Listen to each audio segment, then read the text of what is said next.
What is an on-site wastewater treatment system? An on-site wastewater treatment system is a system used to treat wastewater in homes or businesses. Also known as a septic system, they are used in areas that are off main sewer lines where it is not possible for homes to connect to a town or city's main sewage network. A septic system uses the processes of drainage and biological decomposition to safely cycle and dispose of wastewater. The components of a septic system. A septic system is made up of multiple parts. First, water is brought into your home through a well for usage.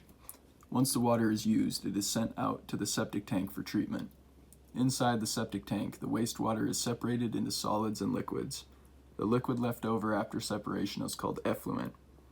After the septic tank, the effluent flows out into a drain field where it is slowly dispersed back into the soil and groundwater. A septic system drain field is an area where the wastewater is released through long groups of pipes back into the soil. Septic system functions. A septic tank works by containing wastewater and allowing it to separate. While in the tank, solid waste sinks to the bottom while the water and scum floats to the top. Solids that have sunk to the bottom of the tank are then broken down and decomposed by bacteria. The water left behind, known as effluent, is sent into an effluent filter, which prevents any left behind solids from exiting the tank into the drain field. Effluent filters are not required in a septic system, but are recommended to keep your system working for longer. Drain fields function as a way to remove any remaining bacteria from the effluent. Drain fields work by releasing the effluent through perforated pipes back into the ground. These pipes are laid on top of gravel or other porous materials that filter out any bacteria. Once the effluent has percolated down back into groundwater, it is diluted and finished with treatment. Septic system care. There are many different ways to care for your septic system. Everything that you put down your toilet, sink, shower, or garbage disposal will end up in your septic tank. Things like flushable wipes, hygiene products, and paper towels should never be flushed down your toilet.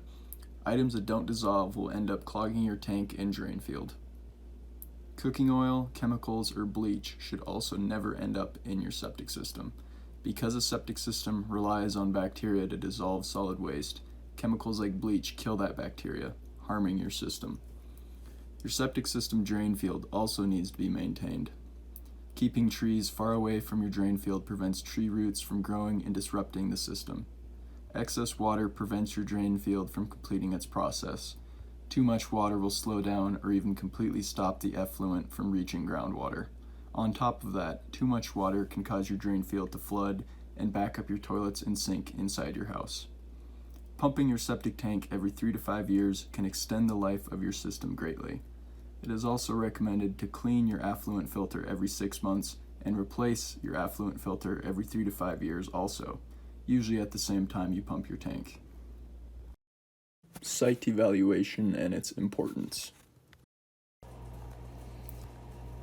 Site evaluation for installing septic systems is very important. Performing different tests near the septic system location will inform you of the quality and properties of the soil. One of these tests performed is known as a percolation test, or PERC test for short. A PERC test is used to test the drainage of soil. They are conducted close to where the septic system is going to be installed.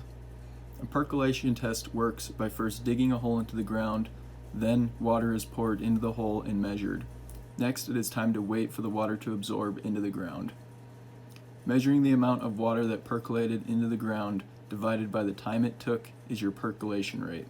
For example, if it took 3 hours for the water to drop 3 inches, your perk rate would be 1 inch an hour. This test is important because it tells you how good or bad your soil is for draining water. If your drain rate is too fast, the effluent from your drain field will drain too quickly back into the groundwater. On the opposite side of the spectrum, if your drain rate is slow, the effluent will stay in the ground for too long and never make it back down into the groundwater. For example, a very sandy soil would have a very fast percolation rate because the water would be able to flow freely and quickly back down into groundwater.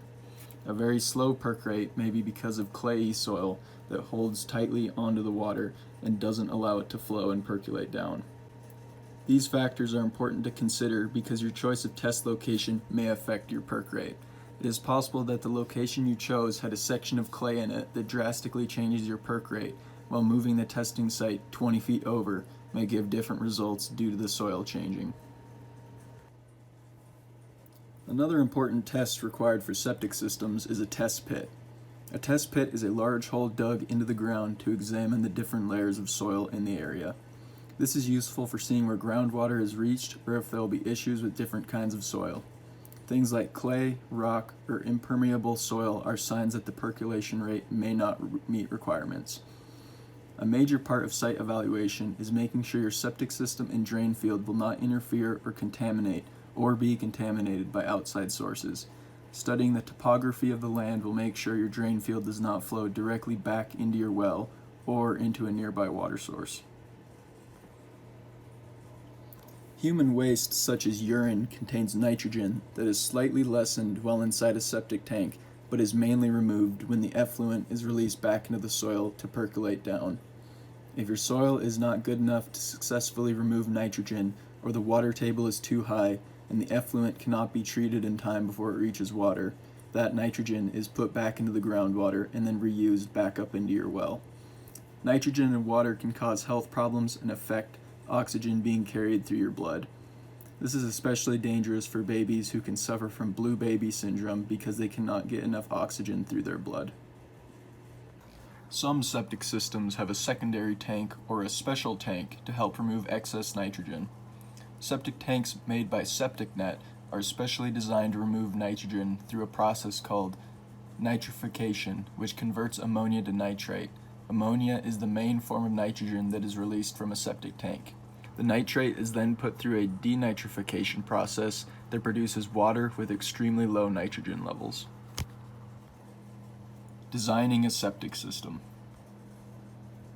Designing a septic system can be a difficult task depending on the amount of space available to work with. Rules and regulations require septic tanks and drain fields to have set offset distances from things like driveways, sidewalks, and property lines. They are also required to be far enough away from wells as well as neighboring wells, so they don't accidentally contaminate a neighboring well. Depending on the size of the property, this could be as easy as conducting a test pit and percolation test and laying down the areas for the system to be installed. Or it could require precise planning and fitting to make sure all the parts of the system are within requirements and are up to standards.